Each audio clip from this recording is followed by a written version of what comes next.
Kelompok 3 ingin menjelaskan tentang penagihan pajak bagian 1. Saya sendiri ingin menjelaskan wewenang dalam penagihan pajak. Saya akan menjelaskan tentang penagihan pajak aktif pasif. Saya akan menjelaskan tentang tahapan penagihan pajak. Saya akan menjelaskan tentang surat paksa. Saya akan menjelaskan tentang penagihan pajak dengan surat paksa. Saya akan menjelaskan tentang penagihan seketika dan sekaligus.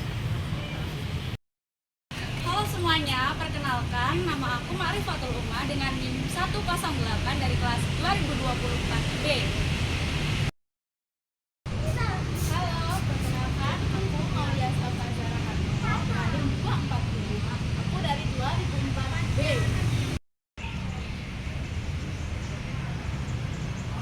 Halo, perkenalkan namaku Ismani Hayatul Mahmuda dengan NIM 207 dari kelas 2024B. Halo, kenalin nama aku Rana Ridi Suga, panggilannya Rana, NIM 195 dari kelas 2024B. Perkenalkan, saya Faris Gozi, kelas 2024 NIM 209. Halo, perkenalkan nama saya Jonas Kiliana Purba dengan NIM 271 dari 2024B. Kami berasal dari Universitas Negeri Surabaya. Yang akan kami bahas pada pertemuan ini, pada pembahasan kali ini, yaitu penagihan pajak bagian 1. Nah, sebelumnya sudah kami jelaskan tentang nama, NIM, dan kelas kami. Sini juga kami sebutkan bahwa kami berasal dari kelompok 3, ada John Purba dengan NIM 271, Rana Rehidi dengan NIM 195, Maulia Sapa dengan NIM 240, Ismaniha dengan NIM 207, Maripatul dengan NIM 108, Paris Goji dengan NIM 205. Yang pertama yang kelompok kami lakukan adalah wewenang dalam penagihan pajak. Nah, yang pertama itu ada pejabat. Menteri Keuangan mempunyai wewenang yang menunjukkan untuk penagihan pajak pusat. Sedangkan untuk penagihan pajak daerah yang mempunyai wewenang adalah kepala daerah. Pejabat yang melakukan penagihan pajak berwenang melakukan beberapa hal, yaitu pertama adalah surat teguran. Apa sih sebenarnya arti dari surat teguran ini dan apa sih tujuan dari surat teguran ini? Surat teguran adalah surat resmi yang dikeluarkan oleh instansi atau lembaga kepada pihak yang dianggap melanggar ketentuan atau tidak memenuhi kewajiban tertentu. Surat teguran ini berfungsi untuk memberikan peringatan agar pihak yang bersangkutan segera memperbaiki tindakannya atau memenuhi kewajiban yang belum dilaksanakan.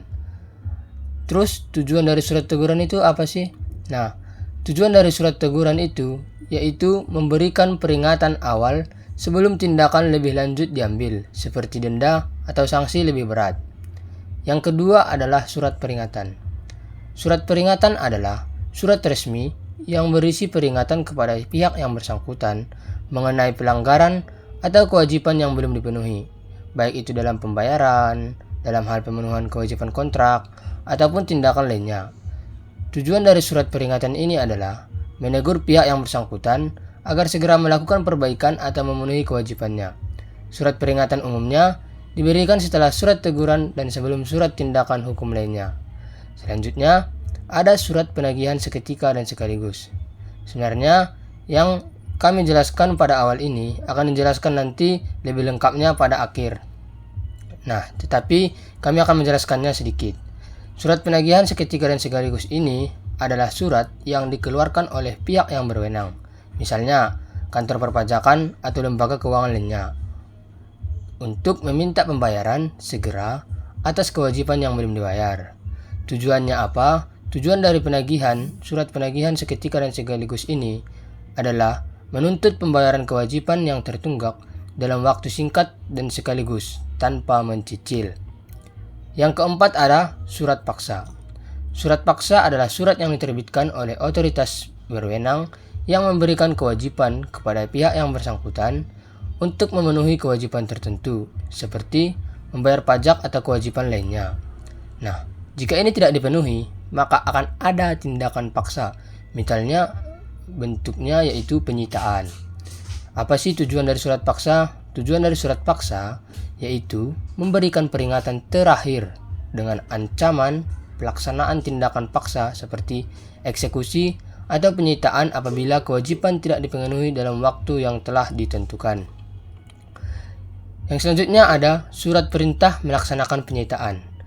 Surat perintah melaksanakan penyitaan yang dimaksud adalah surat resmi yang dikeluarkan oleh pihak yang berwenang.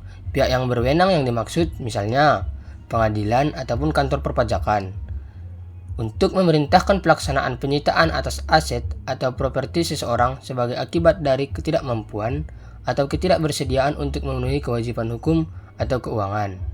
Tujuan dari surat perintah melaksanakan penyitaan ini adalah untuk memberikan perintah untuk menyita harta atau barang milik pihak yang bersangkutan sebagai bagian dari eksekusi hukum atas suatu kewajiban. Kemudian ada surat perintah penyanderaan. Surat perintah penyanderaan adalah surat yang dikeluarkan oleh otoritas yang berwenang untuk mengirimkan atau menyampaikan dokumen atau barang yang terkait dengan suatu proses hukum atau administrasi. Surat ini seringkali digunakan dalam konteks pemberitahuan atau pengiriman dokumen penting. Tujuan dari surat perintah penyanderaan ini yaitu memerintahkan pihak yang bersangkutan untuk mengirimkan dokumen atau barang tertentu untuk keperluan hukum atau administrasi. Yang ketujuh ada surat pencabutan sita. Surat pencabutan sita yang dimaksud adalah surat yang dikeluarkan oleh otoritas berwenang yang menyatakan bahwa tindakan penyitaan terhadap suatu barang atau harta sudah dicabut, biasanya karena kewajiban telah dipenuhi atau alasan lain yang sah. Tujuan dari surat pencabutan sita adalah untuk mencabut keputusan penyitaan yang sebelumnya diterapkan, memberikan kembali hak kepemilikan atau penggunaan barang yang telah disita. Nah, sebelumnya sudah dijelaskan tadi bagaimana ada surat penyitaan. Nah, pada saat ini dijelaskan surat pencabutan sita, yaitu mencabut keputusan penyitaan karena yang wajib telah memberikan atau memenuhi kewajibannya. Selanjutnya adalah pengumuman lelang. Pengumuman lelang adalah pemberitahuan resmi tentang pelaksanaan lelang terhadap barang atau aset tertentu. Biasanya karena adanya kewajiban yang tidak dipenuhi atau untuk penjualan aset milik negara atau lembaga tertentu.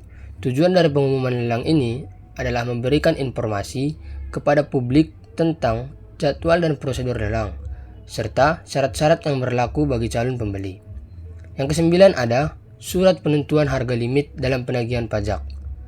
Surat penentuan harga limit dalam penagihan pajak adalah surat yang dikeluarkan oleh otoritas pajak untuk menentukan harga minimum atau harga batas yang berlaku pada lelang atau penjualan aset yang diisi terkait dengan penagihan pajak yang tertunggak.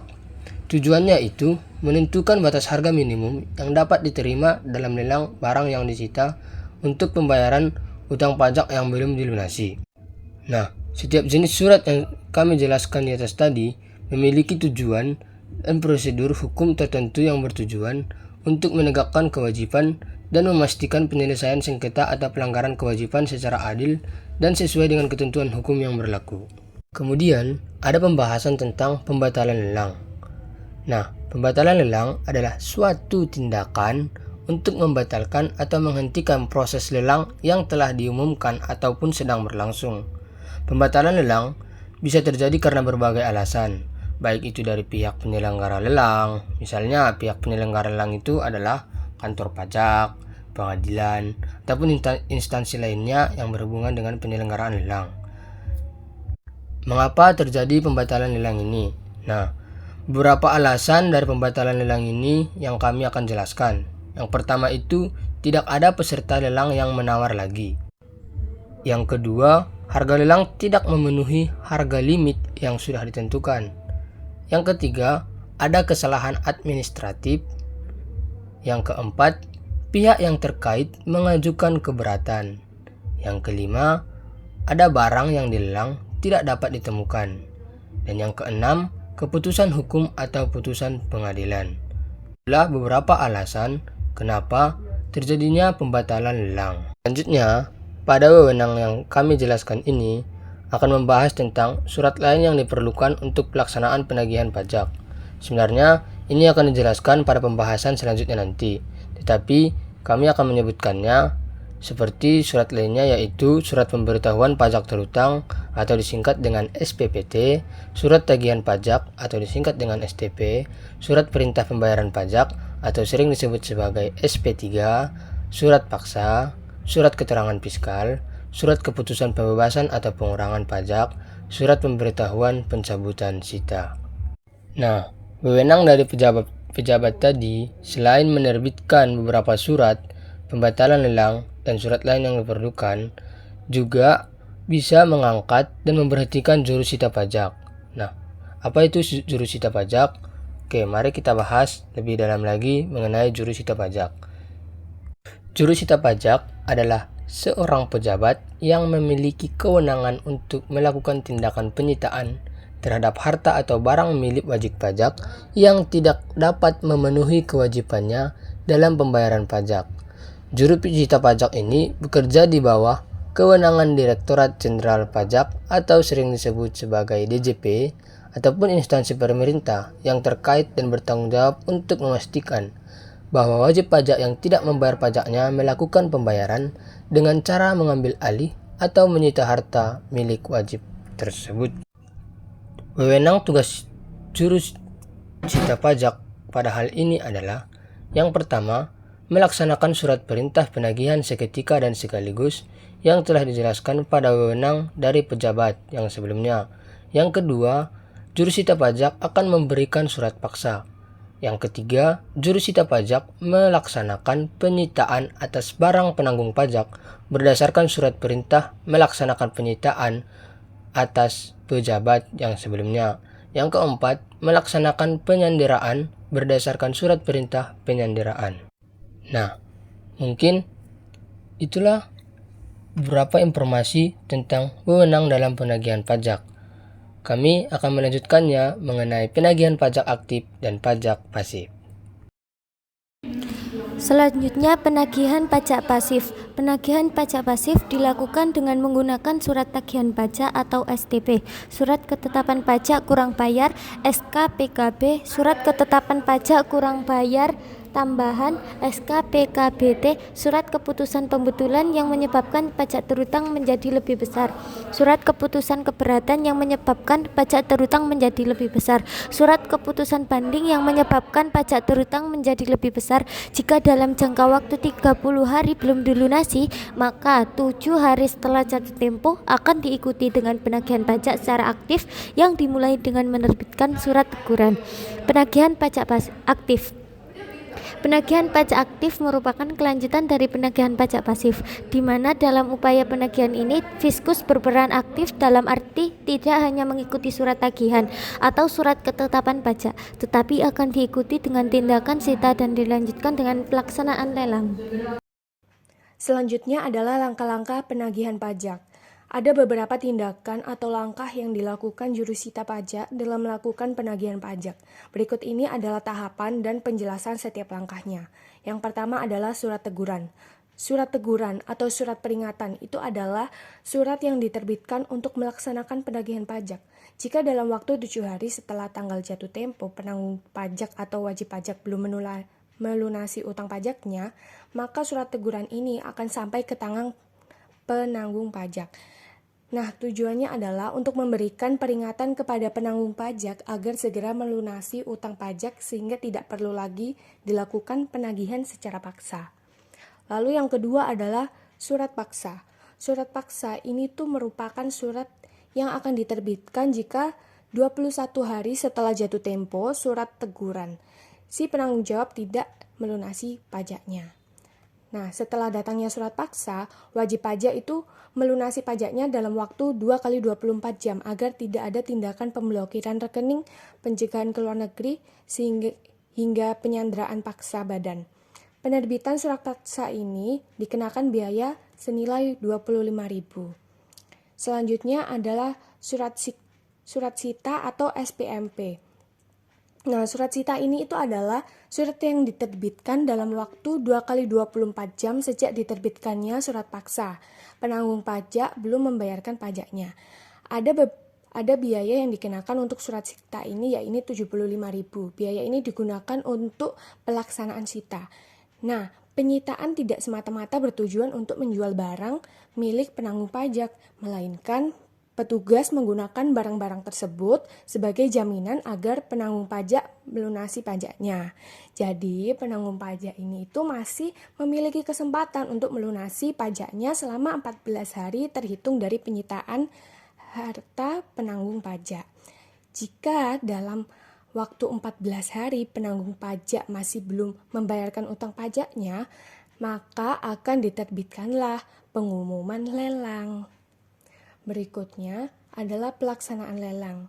Nah, pelaksanaan lelang ini itu akan dilakukan jika dalam waktu 14 hari setelah diterbitkan pengumuman lelang, penanggung pajak tidak melunasi utang pajaknya. Selanjutnya adalah surat paksa. Surat paksa berkepala kata-kata demi keadilan berdasarkan ketuhanan yang Maha Esa, mempunyai kekuatan eksekutorial dan kedudukan hukum yang sama dengan gros akte, yaitu putusan pengadilan perdata yang telah mempunyai kekuatan hukum tetap. Surat paksa sekurang-kurangnya harus memuat 1. Nama wajib pajak atau nama wajib pajak dan penanggung pajak. 2. Dasar penagihan. 3. Besarnya utang pajak. Dan yang keempat, perintah untuk membayar. Surat paksa diterbitkan apabila terjadi hal-hal seperti 1. Penanggung pajak tidak melunasi utang pajak dan kepadanya telah diterbitkan surat teguran atau surat peringatan atau surat lain yang sejenis. 2. Terhadap penanggung pajak telah dilaksanakan penagihan seketika dan sekaligus. 3. Penanggung pajak tidak memenuhi ketentuan sebagaimana tercantum dalam keputusan persetujuan angsuran atau penundaan pembayaran pajak. Pemberitahuan surat paksa. Surat paksa diberitahukan oleh jurusita pajak dengan pernyataan dan penyerahan salinan surat paksa kepada penanggung pajak. Pemberitahuan ini dituangkan dalam berita acara sekurang-kurangnya memuat hari dan tanggal pemberitahuan surat paksa, nama jurusita pajak, nama yang menerima, dan tempat pemberitahuan surat paksa. Surat paksa terhadap orang pribadi diberitahukan oleh jurusita pajak kepada 1. Penanggung pajak di tempat tinggal, tempat usaha, atau di tempat lain yang memungkinkan. 2. Orang dewasa yang bertempat tinggal bersama ataupun yang bekerja di tempat usaha penanggung pajak, apabila penanggung pajak yang bersangkutan tidak dapat dijumpai. 3. Salah seorang ahli waris atau pelaksana wasiat atau yang mengurus harta peninggalannya, apabila wajib pajak telah meninggal dunia dan harta warisan belum dibagi. Atau keempat, para ahli waris apabila wajib pajak telah meninggal dunia dan harta warisan telah dibagi. Surat paksa terhadap badan diberitahukan oleh jurusita pajak kepada 1. Pengurus, kepala perwakilan, kepala cabang, penanggung jawab, pemilik modal, baik di tempat kedudukan badan yang bersangkutan, di tempat mereka maupun di tempat lain yang memungkinkan. Atau yang kedua, pegawai tetap di tempat kedudukan atau tempat usaha badan yang bersangkutan, apabila jurusita pajak tidak dapat menjumpai salah seorang sebagaimana dimaksud pada nomor yang pertama. Jika wajib pajak dinyatakan pailit, surat paksa diberitahukan kepada kurator, hakim pengawas, atau balai harta peninggalan. Dan jika wajib pajak dinyatakan bubar atau dalam likuidasi, surat paksa diberitahukan kepada orang atau badan yang dibebani untuk melakukan pemberesan atau likuidator. Jika tidak dapat dilaksanakan, surat paksa disampaikan melalui pemerintah daerah setempat. Jika wajib pajak menunjuk seorang kuasa dengan surat kuasa khusus untuk menjalankan hak dan kewajiban perpajakan, surat paksa dapat diberitahukan kepada penerima kuasa dimaksud. Jika tidak dapat dilaksanakan, surat paksa disampaikan melalui pemerintah daerah setempat. Jika wajib pajak atau penanggung pajak tidak diketahui tempat tinggalnya, tempat usaha, atau tempat kedudukannya, penyampaian surat paksa dilaksanakan dengan cara menempelkan surat paksa pada papan pengumuman kantor pejabat yang menerbitkannya, mengumumkan melalui media massa, atau cara lain yang ditetapkan dengan keputusan menteri atau keputusan kepala daerah. 1. Jika surat paksa harus dilaksanakan di luar wilayah kerja pejabat, pejabat dimaksud meminta bantuan kepada pejabat yang di wilayah kerjanya meliputi tempat pelaksanaan surat paksa, kecuali ditetapkan lain dengan keputusan Menteri Keuangan. 2. Pejabat yang diminta bantuan sebagaimana dimaksud dalam ayat 1 wajib membantu dan memberitahukan tindakan yang telah dilaksanakannya kepada pejabat yang meminta bantuan. 3. Jika penanggung pajak atau pihak-pihak yang dimaksud dalam pasal 11 dan 12 menolak untuk menerima surat paksa, jurusita pajak meninggalkan surat paksa dimaksud dan mencatatnya di dalam berita acara bahwa penanggung pajak tidak mau menerima surat paksa dan surat paksa dianggap telah diberitahukan. Jika terjadi keadaan di luar kekuasaan pejabat atau sebab lain, surat paksa pengganti dapat diterbitkan oleh pejabat karena jabatan. Surat paksa pengganti sebagaimana dimaksud mempunyai kekuatan eksekutorial dan kedudukan hukum yang sama dengan surat paksa. Penanggung pajak dapat memajukan permohonan pembetulan atau penggantian kepada pejabat terhadap surat teguran atau surat peringatan atau surat lain yang sejenis. Dan surat paksa yang dalam penerbitannya terdapat kesalahan atau kekeliruan, pejabat dalam jangka waktu paling lama 7 hari sejak tanggal diterima permohonan harus memberi keputusan atas permohonan yang diajukan. Apabila dalam jangka waktu sebagaimana dimaksud pejabat tidak memberikan keputusan, permohonan penanggung pajak dianggap dikabulkan dan penagihan ditunda untuk sementara waktu. Pejabat karena jabatan dapat membetulkan surat teguran atau surat peringatan atau surat lain yang sejenis, surat perintah penagihan seketika dan sekaligus, dan surat paksa yang dalam penerbitannya terdapat kesalahan atau kekeliruan. Tindakan pelaksanaan penagihan pajak dilanjutkan setelah kesalahan atau kekeliruan dibetulkan oleh pejabat. Pengajuan keberatan oleh wajib pajak tidak mengakibatkan penundaan pelaksanaan surat paksa, sedangkan ketentuan penagihan bea masuk, cukai, dan pajak dalam rangka impor dengan surat paksa diatur dalam keputusan Menteri Keuangan sendiri. Penagihan pajak dengan surat paksa. Pengertian umum. 1. Penanggung pajak adalah orang pribadi atau badan yang bertanggung jawab atas pembayaran pajak, termasuk wakil yang menjalankan hak dan memenuhi kewajiban wajib pajak menurut ketentuan peraturan perundang-undangan perpajakan. 2. Pejabat. Pejabat adalah pejabat yang berwenang mengangkat dan menghentikan jurusita pajak, menerbitkan surat perintah, penagihan seketika dan sekaligus surat paksa. Surat perintah melaksanakan penyitaan, surat pencabutan sita, pengumuman lelang, surat penentuan harga limit, pembatalan lelang, surat perintah penyanderaan, dan surat lainnya yang diperlukan untuk penagihan pajak sehubungan dengan penanggung pajak tidak melunasi sebagian atau seluruh hutang pajak menurut undang-undang dan peraturan daerah. 3. Jurusita pajak. Jurusita pajak adalah pelaksana tindakan penagihan pajak yang meliputi penagihan seketika dan sekaligus, pemberitahuan surat paksa, penyitaan, dan penyanderaan. 4. Penagihan pajak. Penagihan pajak adalah serangkaian tindakan agar penangguhan pajak melunasi utang pajak dan biaya penagihan pajak dengan menegur atau memperingatkan, melaksanakan penagihan seketika dan sekaligus, memberitahukan surat paksa, mengusulkan pencegahan, melaksanakan penyitaan, melaksanakan penyanderaan, menjual barang yang telah disita. 5. Utang pajak. Utang pajak adalah pajak yang masih harus dibayar termasuk sanksi administrasi berupa bunga, denda, atau kenaikan yang tercantum dalam surat ketetapan pajak atau surat sejenisnya berdasarkan ketentuan peraturan perundang-undangan perpajakan. 6. Biaya penagihan pajak. Biaya penagihan pajak adalah biaya pelaksanaan surat paksa, surat perintah melaksanakan penyitaan, pengumuman lelang, pembatalan lelang, jasa penilaian, dan biaya lainnya sehubungan dengan penagihan pajak. 7. Surat paksa. Surat paksa adalah surat perintah membayar utang pajak dan biaya penagihan pajak. 8. Surat perintah melaksanakan penyitaan adalah surat perintah yang diterbitkan oleh penjabat untuk melaksanakan penyitaan. 9. Objek sita. Objek sita adalah barang penanggung pajak yang dapat dijadikan jaminan utang pajak. 10.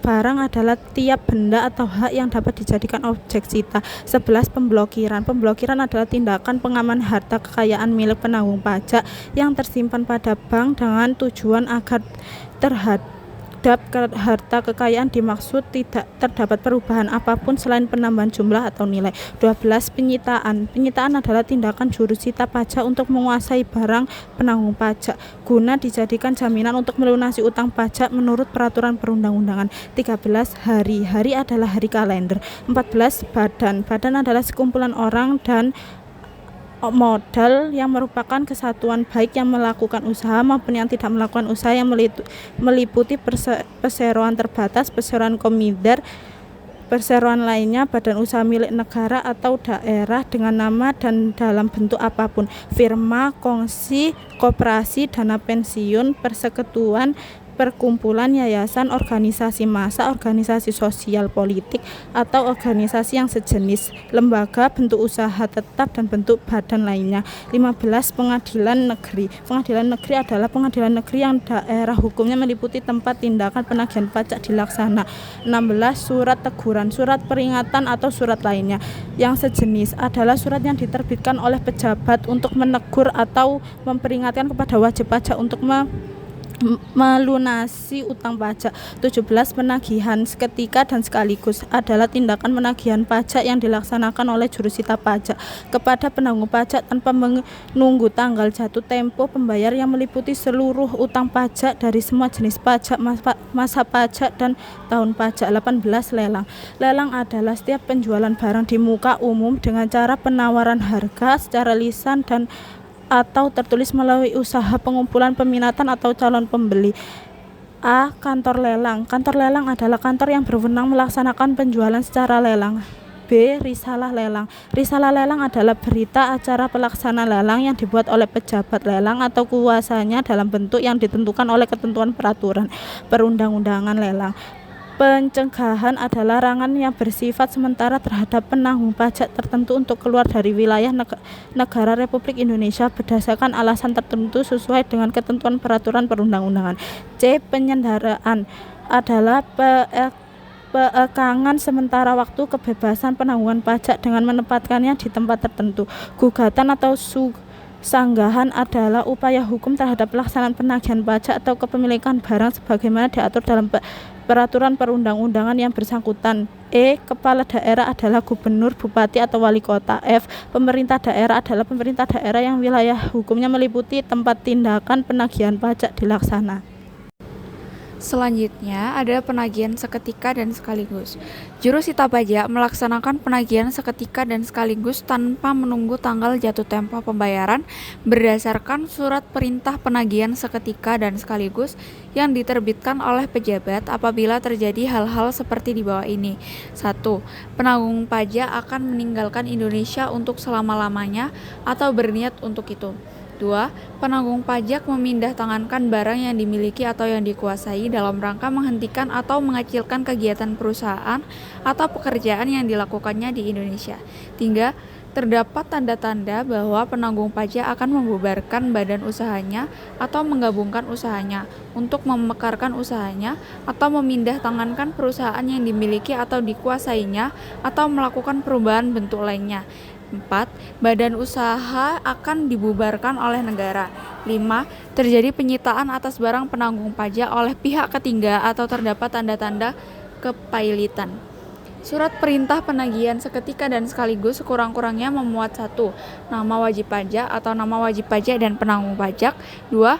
Besarnya utang pajak. 3. Perintah untuk membayar. Dan 4. Saat pelunasan pajak. Surat perintah penagihan seketika dan sekaligus diterbitkan oleh pejabat 1. Sebelum tanggal jatuh tempo pembayaran. 2. Tanpa didahului surat teguran. 3. Sebelum jangka waktu 21 hari sejak surat teguran diterbitkan. Atau 4. Sebelum penerbitan surat paksa. Baiklah teman-teman, demikian yang dapat kami sampaikan dari kelompok 3 dari 2024B Fakultas Ekonomika dan Bisnis Universitas Negeri Surabaya. Semoga apa yang telah kami sampaikan dapat membantu ataupun menambah wawasan teman-teman sekalian yang menonton video kami ini. Jika teman-teman semua ingin mengetahui lebih dalam lagi tentang pembahasan ini, teman-teman semua dapat melihat jurnal ataupun sumber kami di kolom komentar ataupun kolom chat. Kami akan menyertakan link jurnal ataupun link buku dari sumber pembahasan kami pada video kali ini. Sekian dari kami, kelompok 3. Jalan-jalan ke kota Bali, jangan lupa membeli semangka. Semoga pembahasan kali ini dapat berguna bagi kita semua. Sekian dan terima kasih.